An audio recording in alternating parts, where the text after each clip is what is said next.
चलो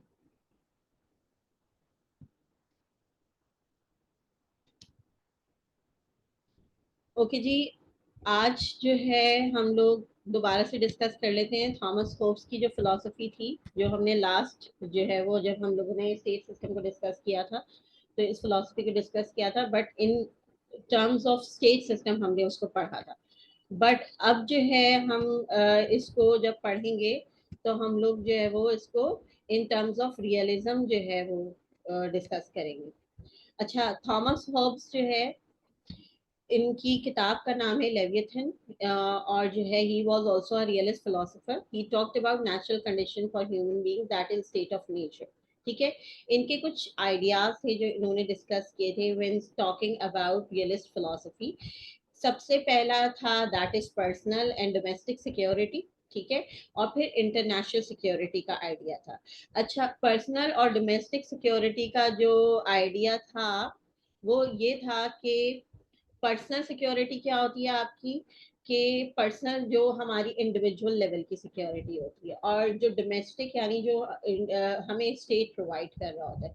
but how it is related to international security, क्योंकि international security और international world जो है दैट इज टोटली जो है वो आपका इनार्किक सिस्टम है। अच्छा, अब इंटरनेशनल सिस्टम या इंटरनेशनल एरेना जो है इट इज इनार्किक, बट इसमें सिक्योरिटी कैसे हासिल करता है कोई भी इंडिविजुअल, वो जाहिर है फॉर्मेशन ऑफ स्टेट सिस्टम से जो है वो सिक्योरिटी हासिल करता है। और वो जो इनका एक सेपरेट पॉलिटिकल स्फेयर होता है उसके अंदर सिक्योर फील कर रहे होते हैं in terms of enjoying the peace, in terms of enjoying the felicity. ठीक है।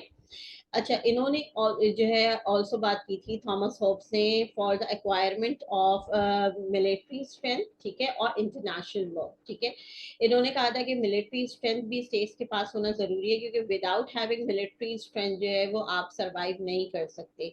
आपको अपने बॉर्डर्स को सिक्योर करना जरूरी है। If you have a state system, eventually you need a military for its security. If you don't have military in your state system, तो आपका जो है वो सर्वाइवल जो है पॉसिबल नहीं होगा। अच्छा, इसके अलावा जो है इंटरनेशनल लॉ की एग्जिस्टेंस की से बात की थी कि ऑल्दो के रियलिज्म बिलीव करता है कि there is no world police और जो है इंटरनेशनल लॉ की एप्लीकेबिलिटी नहीं होती, बट फिर भी ये समझते हैं कि अगर इंटरनेशनल लॉ, थॉमस होब्स का कहना ये है कि तमाम जो है वो रियलिस्ट फिलोसफर ऐसा नहीं समझते, मगर इनका कहना ये है कि इंटरनेशनल लॉ जो है वो बना लेना चाहिए और ऐसे लॉज बनाने चाहिए जो स्टेट्स की सर्वाइवल को यकीनी बना सके और उनको सिक्योरिटी प्रोवाइड कर। मगर अगर हम समझते हैं कि सिर्फ जो इंटरनेशनल लॉ इससे बढ़ के कोई और बड़े बड़े काम करेगा, अकॉर्डिंगली थॉमस होब्स, यानी आपको ह्यूमन राइट्स प्रोवाइड करेगा या आपको ट्रेड के जो वैल्यूज को जो है वो डिफाइन करेगा, तो ऐसा नहीं है। क्योंकि इनाकी है तो हर स्टेट अपनी मर्जी से जो है वो क्या करता है, अपनी मर्जी से बिहेव करता है। और इस तरह से जो है वो इसके अलावा इंटरनेशनल लॉ की कोई इम्पोर्टेंस नहीं है। इसके अलावा इनका कहना ये था कि अदर देन जो है डोमेस्टिक पीस जो है वो सबसे ज्यादा इम्पोर्टेंट चीज है, और डोमेस्टिक पीस का होना जरूरी है, क्योंकि स्टेट लीडर्स के अगर विद इन स्टेट जो है वो इश्यूज रिजॉल्व रहेंगे तो वो आउटसाइड वर्ल्ड में बहुत अच्छे तरीके से जो है वो परफॉर्म कर सकते हैं। अगर आपका स्टेट ही जो है वो एनार्की का शिकार है, तो फिर आप जो है वो बहुत अच्छे से बिहेव नहीं कर पाएंगे इंटरनेशनली, और आपका सर्वाइवल भी जो मुश्किल होगा। जैसे कि हमने ग्रीक एम्पायर में देखा था कि ग्रीक एम्पायर में हमने क्या देखा था कि जो है ग्रीक एम्पायर आपकी इंटरनल इनाकी का शिकार थी, और इंटरनल इनाकी की वजह से जो है ग्रीक एम्पायर के अंदर बहुत ज्यादा इश्यूज हो गए थे, और फिर वो एक्सटर्नली भी उनका बिहेवियर जो है वो अच्छा, वो सही नहीं रह पाया, या वो सिक्योर फील नहीं कर पाए, और फिर रोमन एम्पायर ने उनको टेक ओवर कर लिया। अच्छा भाई, जो स्टूडेंट्स जो है वो ये उल्टे सीधे नाम रख के आएंगे मैं उनको एक्सेप्ट नहीं करूंगी। आप अपने प्रॉपर जो है वो आए रोल नंबर के साथ, तो आपको एक्सेप्ट कर लिया जाएगा। वरना अगर उल्टे सीधे नाम रख के कोई स्टूडेंट आएगा तो उसकी एक्सेप्टेंस सॉरी नहीं हो सकती। अच्छा, अब ये लास्ट एक रियलिस्ट फिलोसोफर है जिसके बारे में हम बात करेंगे, and then we will finish and complete our class. अच्छा,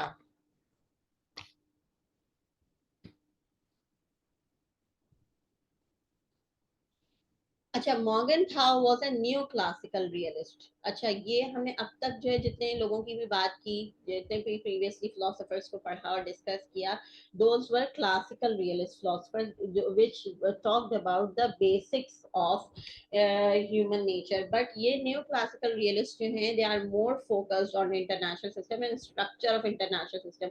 ये ऑल्दो के बिलीव करते हैं कि आपकी जो है ह्यूमन नेचर भी इम्पैक्ट डाल रही होती है, बट ये जो इंटरनेशनल स्ट्रक्चर के बारे में बात कर रहे होते हैं कि किस तरह का होता है, और उससे ह्यूमन बींग्स भी जो है वो इम्पैक्ट जो है वो हार उन पे भी इम्पैक्ट जो है वो आ रहा होता है। ठीक है। अच्छा जी, कौन है हबीब?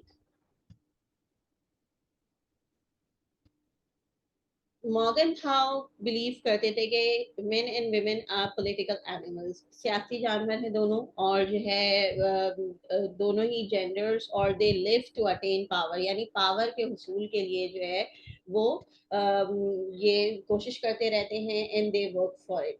अच्छा, जो पावर का हुसूल है, ये जो पावर स्ट्रगल है, इसको इन्होंने नेम दिया था एक, जिसका नाम था एनिमस डोमिनेंडी। ठीक है, that is lust for power, यानी पावर हासिल करने की हिरस। हम किसी भी अगर एस्पेक्ट से इसको देखें तो ये बात जो है वो दुरुस्त साबित होती है, क्योंकि पावर स्ट्रगल में हम कंटिन्यूसली लाइफ में जो है वो इंगेज रहते हैं। चाहे हम स्टडीज की बात कर लें तो उसमें भी जो है कोशिश करते हैं स्टूडेंट्स के अच्छे से अच्छे ग्रेड्स हासिल करें। When it comes to career, so we work hard, we strive hard to get better positions, और ये जाहिर है कि पावर की अचीवमेंट के लिए कर रहे होते हैं, और ये हमारा सर्वाइवल बेहतर बनाता है। We are able to enjoy the luxuries of life। तो ये सारी चीजें जो हैं, पावर स्ट्रगल जो है वो इंसान की नेचर के अंदर पावर पाया जाता है, और हम ये नहीं कह सकते कि जो है वो पावर स्ट्रगल एक ऐसी चीज है जो कुछ लोग कर रहे होते हैं और बाकी लोग नहीं कर रहे होते। हर कोई जो है किसी ना किसी एस्पेक्ट से और किसी ना किसी जो है लेवल पे पावर की स्ट्रगल के अंदर इंगेज होता है। इसीलिए जो है वो तमाम इंसानों को जो है वो इन्होंने एनिमस डिविनेंडी का नाम जो है वो दिया था। ठीक है। अच्छा, इनका कहना ये है कि this search for power leads them to relative advantage as well as security, secure political space. यानी ये रिलेटिव एडवांटेज, यानी किसी ना किसी तरह से जो है वो एडवांटेज हासिल करने की कोशिश कर रहे होते हैं, और एक से बढ़ के एक बनने की कोशिश कर रहे होते हैं। और ये जो है फिर कोशिश, क्योंकि सियासी जानवर हैं इंसान, तो इनका काम क्या होता है कि ये अपने लिए एक सिक्योर पॉलिटिकल स्पेस बनाना चाहते हैं। अच्छा, इंसान की नेचर होती है, अगर आप देखें और जो है वो डिस्कस करें तो, एक मिनट।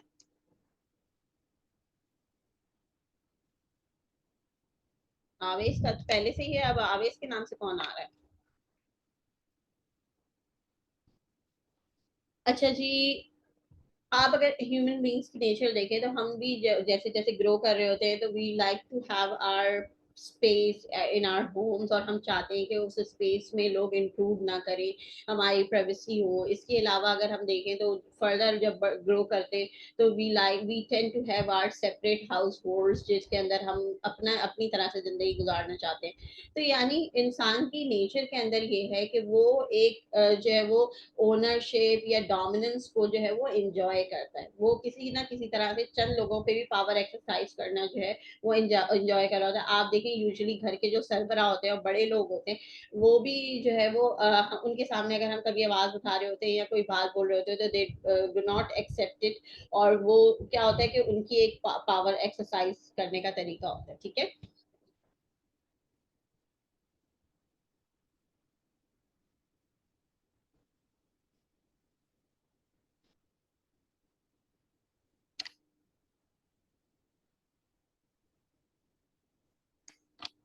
ये आवेश आपके नाम से कौन दोबारा एंटर हो रहा है, या आप ही नहीं, कौन है? अच्छा जी, तो इंसान जो है वो बाय नेचर क्योंकि सिक्योर पॉलिटिकल स्पेस हासिल करना चाहते हैं, तो इस वजह से जो है दे tend to have separate entities and separate territories as well. आप देखें कि जब ब्रिटिश सब कॉन्टिनेंट पे जो है वो they were dominating, so we were striving for having a separate homeland. Similarly, अगर हम देखें कि जो है Syrians है, they are also striving for for having their separate political identity. इसके अलावा जो है पैलेस्टीनियंस हैं, तो उनकी जो पॉलिटिकल आइडेंटिटी को जो है टेक ओवर कर लिया गया है, तो they are also striving, they are not accepting their fate. तो ये एक इंसान की नेचर है कि वो अपनी पॉलिटिकल स्पेस में रहना चाहता है और वहां पे अपनी पावर को एंजॉय करना चाहता है। वहां पे वो चाहे कोई भी रिलीजन को एक्सरसाइज करे, वहां किसी भी किस्म की सोसाइटल वैल्यूज हो, कस्टम्स हो, इन तमाम चीजों को जो है वो इम्प्लीमेंट करना चाहता है। क्योंकि आपकी जब सिक्योर पॉलिटिकल स्पेस होती है, वहां पर आपका अपनी मर्जी का पॉलिटिकल सिस्टम होता है, वहां पे आपका अपना इकोनॉमिक सिस्टम होता है, वहां पे you are not subordinate of others, आप किसी के ऊपर डिपेंड नहीं कर रहे होते। ठीक है, तो ये सारी बातें होती है जिसकी वजह से human beings tend to have their separate political space, और वो पॉलिटिकल स्पेस जो होता है उसके अंदर वो फेलिसिटी और सिक्योरिटी एंजॉय कर रहे होते हैं, दे फील सिक्योर। अगर हम इसी तरह से लोगों को जो है उठाएं और किसी और पॉलिटिकल स्पेस में डाल लें which is not of their identity, और उनको बस वहां डाल दिया गया है, या उनको कह दिया गया है कि you are free over there, but वहां उनको जो है वो उनके रिलीजन को एक्सरसाइज करने के लिए या कस्टम्स को एक्सरसाइज करने की फ्रीडम नहीं है, so they will not be happy over there, they will not enjoy felicity, they will not feel secure over there, neither they will have peace for themselves। ठीक है, तो ये जो चीज ये बात है वो यही है कि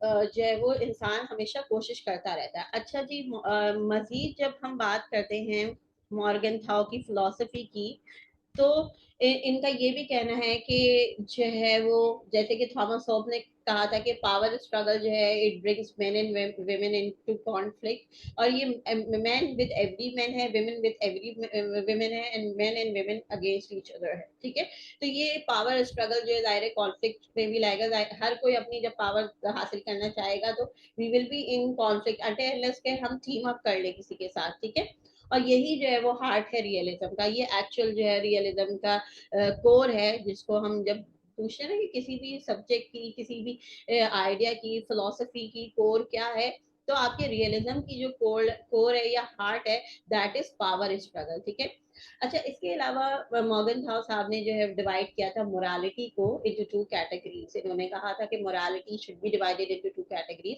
दैट इज पॉलिटिकल एथिक्स। ठीक है, पॉलिटिकल एथिक्स जो है एक टोटली डिफरेंट एथिक्स है, जिसके अंदर जो है वो हम ये नहीं कह सकते कि वो जनरली हमारी लाइफ में जो हम एथिकल वैल्यूज जो इम्प्लीमेंट करते हैं, कि जैसे बड़ों को देख के खड़े हो जाना, या काइंडनेस, हम किसी से मोहब्बत करते हैं, हम किसी से अफेक्शनेट फीलिंग्स रखते हैं, हमारी फ्रेंडशिप्स होती हैं, तो we tend to do anything for them. मगर आपकी जो शिराज आपकी तरह से आपकी जो पॉलिटिकल एथिक्स होती है, it is totally different, and ये आपकी एथिक्स जो है वो सिर्फ और सिर्फ सिचुएशनल एथिक्स होती है, कि आपको किस तरह से बिहेव करना है पब्लिकली। प्राइवेट मोरालिटी आपकी बिल्कुल डिफरेंट मोरालिटी होती है। ठीक है, जिसके अंदर आप अपने लव्ड वंस के साथ रहते हैं, और उनके साथ आपका जो बिहेवियर होता है, इवेंचुअली लीडर्स का वो बिहेवियर पब्लिकली नहीं होता। जहां उन्हें सजा देनी होती है वहां सजा देते हैं, जहां उन्हें माफ करना चाहिए वहां भी नहीं माफ कर रहे होते। और फॉर इंस्टेंस अगर हम इसको जो है वो बड़े पैराटाइम में डिस्कस करने की कोशिश करें, तो प्राइवेट मोरालिटी हमें कहती है कि दूसरों के साथ नाइंसाफी ना की जाए, या किसी जो है वो को कत्ल ना किया जाए। मगर पब्लिक मोरालिटी अगर लीडर की है, तो वो उसको इस सब बातों का की इजाजत देगी। फॉर इंस्टेंस आप यूएस की देख लें, तो US claim as a torch bearer of human rights, और कहते हैं कि यूनाइटेड स्टेट्स से बेहतर ह्यूमन राइट्स की जो है वो प्रोग्रेस और ह्यूमन राइट्स को जो है वो बताने वाला नहीं है, बट जो है इम्प्लीमेंट करने वाला है, या फिर जो है वो हर तरह से लोगों की मदद करना चाहते हैं, एड्स प्रोवाइड कर रहे होते हैं लोगों को। बट हम देखते हैं कि publicly they actually attack other states on just for the sake of acquiring their resources. और वो यानी जो चीजें गलत भी हैं, उनको इसराइल का जो है वो इनह्यूमेन एटीट्यूड पैलेस्टीनियंस के साथ भी नजर आता है, बट वो वहां भी कुछ नहीं कहते। Narendra Modi whatever he is doing in Kashmir, वहां पे भी वो नहीं कहते, ऑल्दो कि they are the superpowers and they are bound to say things against it, but वो नहीं कहते क्योंकि उनकी पब्लिक मोरालिटी इस बात की इजाजत नहीं देती, और वो सिचुएशनल मोरालिटी होती है। जहां बट वो अगर चले जाते हैं कहीं सीरियस में और यूएस एड जाके उन चंद राशन बैग्स बांट देते हैं, तो वो उनको कैमरा के लिए पिक्चर्स चाहिए, और वो पब्लिक मोरालिटी है कि दिखाने के लिए दुनिया को कि हम तो बहुत अच्छा कर सकते हैं लोगों के लिए, और इसी वजह से जो है वो हम लोगों की हेल्प कर रहे हैं। या आप देखें यूनिसेफ के अंडर जो है वो विमेन राइट्स या चाइल्ड अब्यूज के अगेंस्ट जितना वो लोग काम कर रहे हैं, अब वो सब जो है वो अफ्रीका के अंदर भी हो रहा है। बट यही वहीं पे यही लोग थे जिन्होंने एक्सपेरिमेंट्स भी किए, इन्होंने इन्हें ही जाके अफ्रीका वगैरह के अंदर जो है इश्यूज क्रिएट किए, या अभी भी वो वहाँ पे जो पॉलिटिकल मैटर्स खराब है, या वो अपग्रेड नहीं कर पाए, या वो डेवलप नहीं कर रहे, तो यही लोग रिस्पॉन्सिबल है, जो सुपर पावर्स हैं, ग्रेट पावर्स, जिन्होंने वहां पे डिस्टर्ब किया वहां का पीस, और वहां पे डिस्टॉर्शन क्रिएट किए इकोनॉमिकली एंड पॉलिटिकली। तो ये सारी चीजें हैं जो हमें नजर आती हैं कि difference between public and private morality. आप देखें कि पब्लिक मोरालिटी की जब बात आती है तो लीडर्स जो हैं वो अपने साथ लोगों को रखते हैं, they tend to behave as they are friends, but once उनका फायदा निकल जाता है तो वो उनको डिच कर देते हैं, उन लोगों को छोड़ देते हैं अपने साथियों को। तो ये उनकी जो है वो पब्लिक मोरालिटी होती है। मगर अगर प्राइवेट मोरालिटी होगी तो जाहिर है कि वो अपनी फैमिली के साथ या अपने लव्ड वंस के साथ जो है वो हमेशा रहेंगे, उनको माफ भी करेंगे, और उनके साथ जो है वो तमाम जिंदगी भी जो है वो गुजारेंगे। अच्छा जी, इनका कहना ये है कि कुछ चेंजेस जो है वो 20th सेंचुरी के बाद आई, जब वर्ल्ड ग्लोबलाइज हो गई और जो है, बट फिर भी पॉलिटिक्स के जो उसूल हैं वो इतने ज्यादा जो है वो नहीं चेंज हुए। और हम देखते हैं कि पॉलिटिक्स के अंदर ये कहते हैं कि it is very important to carry spying, यानी आप स्पाइंग भी कर लें, चीटिंग भी कर लें, लाइंग भी करें, स्टीलिंग भी करें, कॉन्स्पिरेसी भी करें, ये सारे काम आप करें, ये सब जो है वो अलाउड है पॉलिटिक्स में, और इनको करना कोई बुरी बात नहीं, ठीक है। और ह्यूमन राइट्स को ट्रैम्पल करना, जैसे कि अभी मैंने थोड़ी देर पहले बात की कि पालस्टाइन या सीरिया या लेबनान या और भी मुख्तलिफ, कश्मीर है, कुर्ड्स हैं, यहाँ पे कितने ही ह्यूमन राइट्स को ट्रैम्पल किया जा रहा है, डिस्ट्रॉय किया जा रहा है, और कोई पूछने वाला नहीं है। और इनको लगता है कि पॉलिटिक्स जो है इस बात की इजाजत देती है कि अगर आपका फायदा है तो if you you have to trample the human rights, so you can, क्योंकि इंसानों की जात, इंसानों की जान जो है अहम नहीं है। असल में अहम क्या चीज है, वो नेशनल पावर है, वो मेजर इंटरेस्ट है, और लीडरशिप है जिसको सस्टेन रखना है, ठीक है।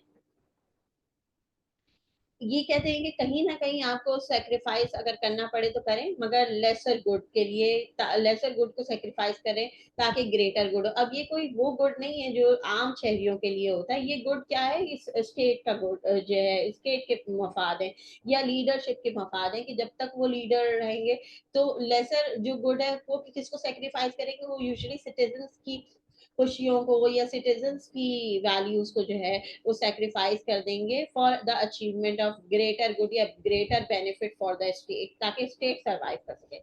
अच्छा, एक ग्रीक फिलोसोफर प्लेटो ने जो है नोबल लाइफ का जिक्र किया है, जिसको मॉर्गन था ने स्पेसिफिकली अपनी फिलोसफी के अंदर मर्ज किया है, कि our rulers will probably have to make considerable use of lies and deceits for the good of their subject. उनको लगता है कि हम रूलर्स जो हैं, जो सच जो है वो जो झूठ बोलते हैं, उन्हें बोलना चाहिए, क्योंकि वो बेहतर बेहतर होता है उनकी आवाम के लिए, उनके आवाम की सर्वाइवल के लिए।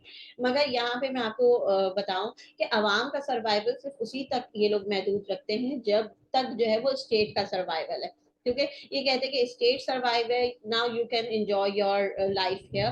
बट जो क्या स्ट्रक्चरल वायलेंस हो रहा है स्टेट के अंदर लोगों के साथ, क्या ह्यूमन राइट्स वायलेशन हो रही है, उससे कोई लेना देना नहीं होता। बस जो है स्टेट आपका सर्वाइव कर रहा है तो आप भी सर्वाइव करें, और फिर आप अपने जो है वो खुद वहां पे रह के अपनी जिंदगी को एंजॉय करने की कोशिश करें। अच्छा जी, ये लास्ट आपकी स्लाइड है, ठीक है।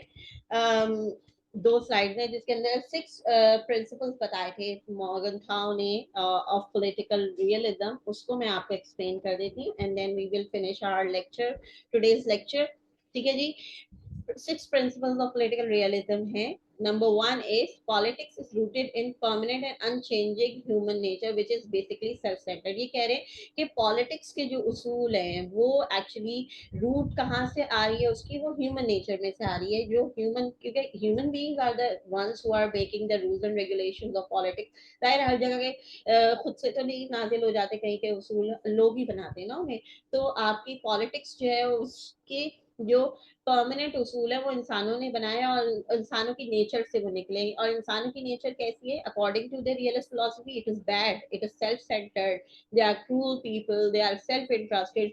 और वो सिर्फ जो है वो हर कोई जो भी पॉलिटिक्स के उसूल बना रहा है वो लीडरशिप को फोकस रख के बना रहा है और स्टेट सर्वाइवल को फोकस रख के बना रहा है। उसका कहीं ताल्लुक जो है वो इंसानों से की भलाई के लिए काम करना नहीं है।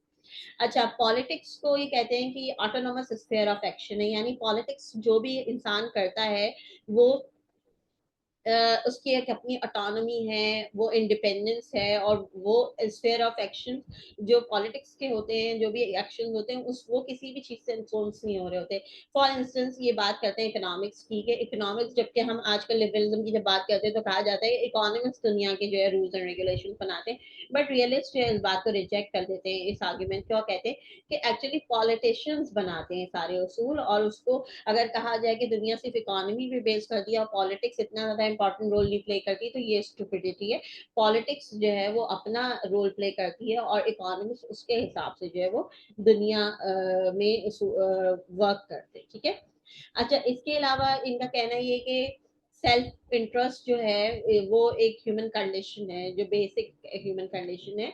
बट ये सिचुएशन के लिहाज से कभी कभी चेंज भी हो जाती है।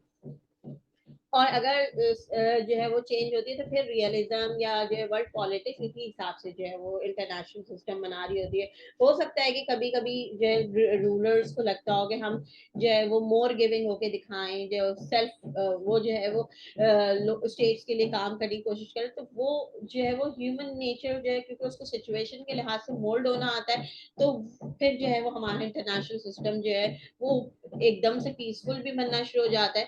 तो यानी कंप्लीटली हम ये नहीं कह सकते कि परमानेंट है जो इंटरनेशनल सिस्टम के, उसमें जंगे ही रहेंगी, कभी अमन भी आ जाता है। और वो जो है वो दायरे की सिचुएशन के लिहाज से आपके ये जो पॉलिटिशियन है बिहेव कर रहे होते हैं।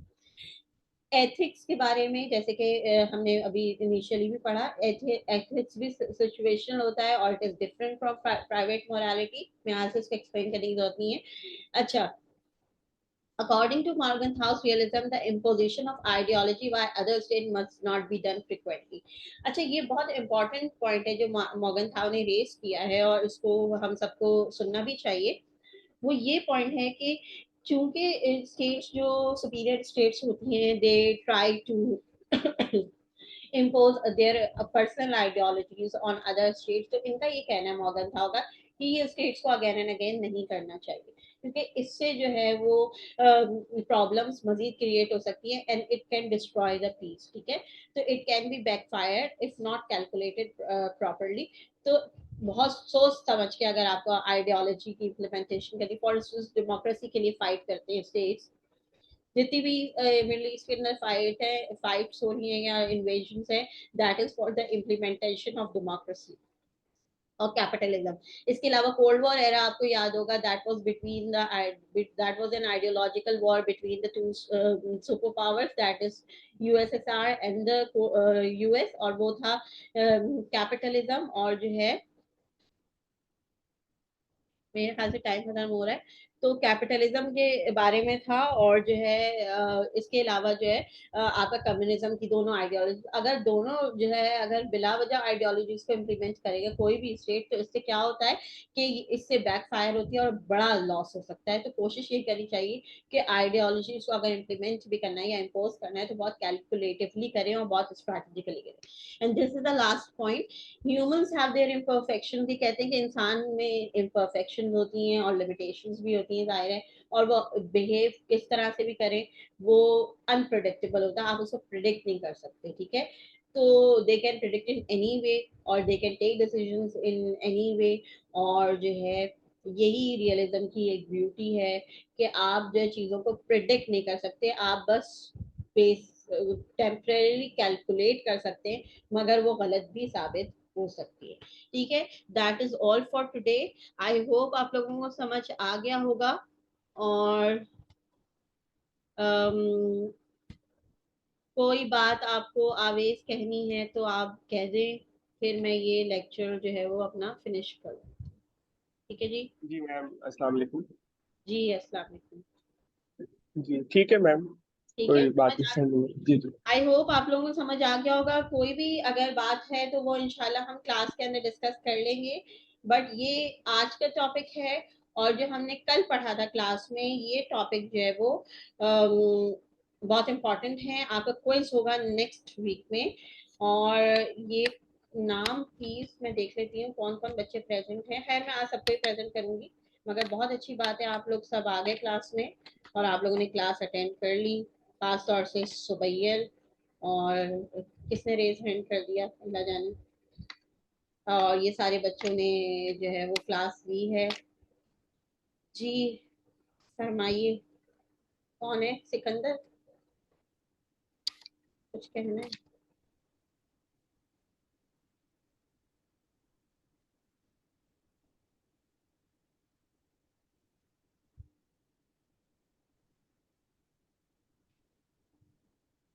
इस आई होप किसी को कुछ नहीं कहना, एक भी। जी जी जी मैम, हाँ बोले। बस गलती से हो गया था मैम। अच्छा अच्छा, कोई बात नहीं। चलें, thank you so much, okay, बहुत शुक्रिया for joining in, Allah Hafiz, thank you. Thank you ma'am, Allah Hafiz.